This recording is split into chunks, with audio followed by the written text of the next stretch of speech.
Did you have to, I mean, back then, did you have to try out or like how did that come about? So this was at the start of 2019, January. At that point, I think I was kind of like the only international guy who was looking to move over full time. I know Kevin Jusay was there when I first got there, but he was just visiting from Melbourne. I know Volk had visited there a few times to train with like Brad and Eugene and stuff, but I think I was yeah, I'm pretty sure I was like the first guy to actually move over to the gym and what you call like an import in another sport, I guess, like is a contracted import or something like that. But there was no like the test was sparring basically. If I could not be a little bitch in sparring, I had the death row of guys coming at me. I had I had like Ulberg come at me, Israel, fucking Dan Hooker. That wasn't fun. I think Brad Riddell. That was probably one of the hardest first rounds that I had. He tested the waters, and John Vake and Fall Vake. Fuck, I was fighting for my life against those two. I wasn't getting held down. I was getting held up with punches, just in the face. Is it one of those things where like that's what you boys do to sort of see if you really want to be there? Yeah, for sure. I look at some of the new guys coming in now, and I just look around and I see a few of the boys like kind of like doing this with their gloves or just like doing their shin guards a little bit extra tight. And I'm looking at that guy. I'm like, I'll see how he is at the end of this. And sometimes they leave early with a Yeah. tissue up their nose. Sometimes they make it through. And like we've had a lot of new guys come through at the moment, and like they've done really well and they've held their own and adopted them into the team, and they're good assets to have on the mat. Yeah, I heard Dan Hooker has a real good bitch radar. Like he can tell like he can tell who's gonna make it and who's not. Yeah, he's basically like the standard. If you can meet his standard in the round and you don't get dropped or something like that, then you're pretty good.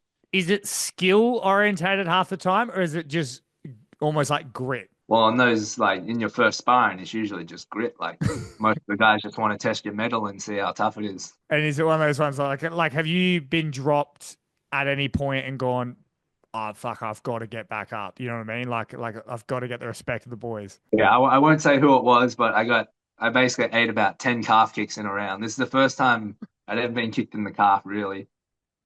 And I just couldn't walk on it. And I got up, like I sat on my butt, like guard with my feet up. I was like, fuck, I'll just do this. Maybe they'll jump on top. And then he goes, nah, get up. As soon as I get up and I stand straight up, he just kicks my leg again. And I'm back down now. And that was me just getting up, getting kicked, getting up, getting kicked.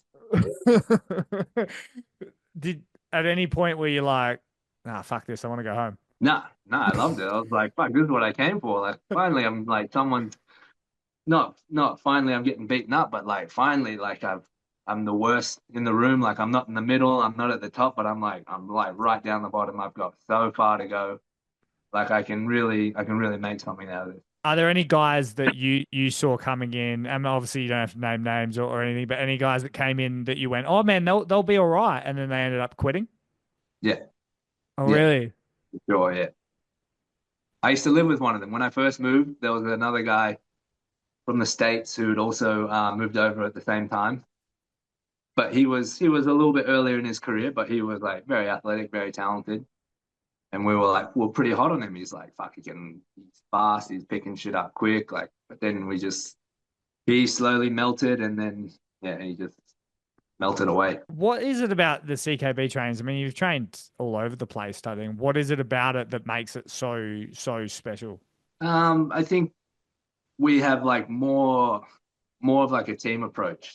Now that the gym has a lot more international people coming over, I usually like to quiz them on what the gym was like, where they came from, and like why they decided to move. And like what I can kind of tell is that like our gym is treated more like a professional sports team, like it would be for like Eugene's always comparing us to like the Auckland Blues or like the New Zealand Warriors. Like we once your fight is done, like you don't go on a holiday for 4 weeks and then come back into the gym later or or go away until your next fight is booked in. Like say you have a fight and then someone else has a fight 2 weeks after you and they are fighting someone the exact same size as you with the same skill set. Like as soon as your fight's done, is if you don't have any major injuries, you get back in there and you help your training partner who's got a fight in 2 weeks. You know, you might have some sore toes, sore shins, or like a sore back, but you just get back in there and help your training partner. Like I don't really,